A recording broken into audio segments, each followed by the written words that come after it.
দেশের পুলিশ পূর্বেও ফ্যাসিস্ট সরকারের এজেন্ডা বাস্তবায়ন করেছে, বর্তমানে আরেকজন ফ্যাসিস্টের এজেন্ডা বাস্তবায়নে আছে। মাওলানা রইসুদ্দিন হত্যার প্রতিবাদে আমরা দেখতে পাচ্ছি যে এক সপ্তাহ যাবৎ কিন্তু আহলে সুন্নাত ওয়াল জামাত এবং বাংলাদেশ ইসলামী ছাত্র সেনা যুব সেনা যারা রয়েছেন তারা আন্দোলন করে আসছেন এবং আজ 5 মে তারা অবরোধের ডাক দিয়েছিলেন। সেই অবরোধ হিসেবে কিন্তু প্রায় 2 ঘন্টা যাবৎ আমরা দেখতে পাচ্ছি হাটহাজারী বাস স্ট্যান্ড চত্বরে কিন্তু তারা অবস্থান নিয়েছেন এবং অবরোধ চলছে এবং হাটহাজারীর বিভিন্ন গুরুত্বপূর্ণ পয়েন্টেও কিন্তু অবরোধ চলছে আমরা যতটুকু জানতে পেরেছি। আমরা যদি আপনাদেরকে দেখাই, পিছনে দেখতে পাচ্ছেন যে বাস স্ট্যান্ডের মোড়ে কিন্তু গাড়িগুলো দাঁড়িয়ে আছে এবং সেখানে কিন্তু টায়ার জ্বালানো হয়েছে এবং তার পার্শ্ববর্তী আমরা যদি একটু আপনাদেরকে এই পাশটুকু দেখাই তাহলে দেখবেন যে যাত্রী সাধারণরাও কিন্তু নেমে কিন্তু অনেকেই তারা অংশগ্রহণ করেছে অবরোধের মধ্যে, আবার অনেকেই কিন্তু তাদের গন্তব্যস্থানে চলে যাওয়ার জন্য হাঁটছেন। আমরা যতটুকু জানতে পেরেছি ইতিমধ্যে প্রায় 2 ঘন্টা যাবৎ অবরোধ হয়ে আছে হাটহাজারী বাস স্ট্যান্ড মোড়। যারা এই অবরোধ কর্মসূচি করছে তাদের সাথে কথা বলে আমরা আপনাদেরকে জানানোর চেষ্টা করছি।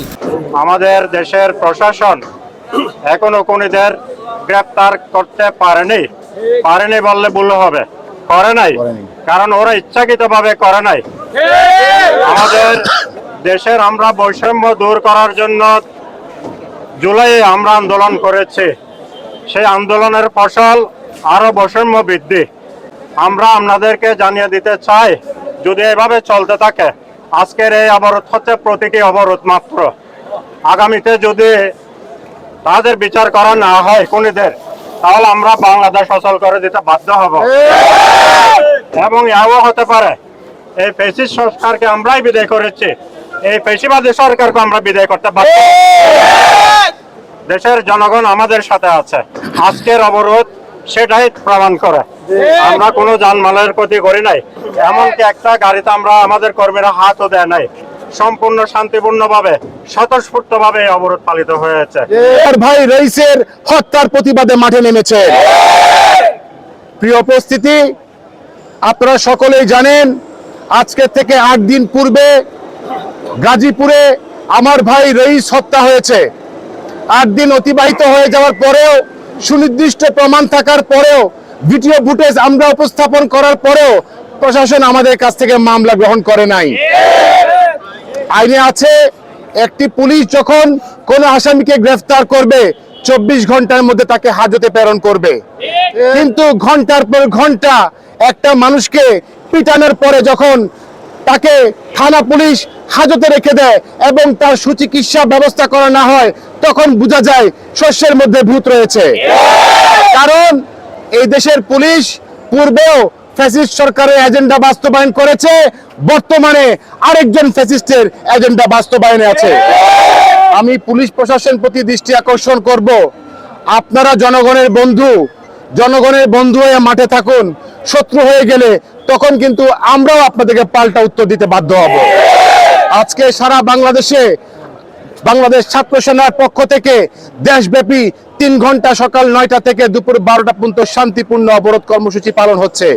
আপনারা ইতিমধ্যে দেখেছেন আমরা একটি গাড়িতেও আমরা ফুলের টোকা লাগাই নাই, কারণ সুন্নিরা প্রতিহিংসা রাজনীতিতে বিশ্বাস করে না, সুন্নিরা শান্তিপ্রিয়।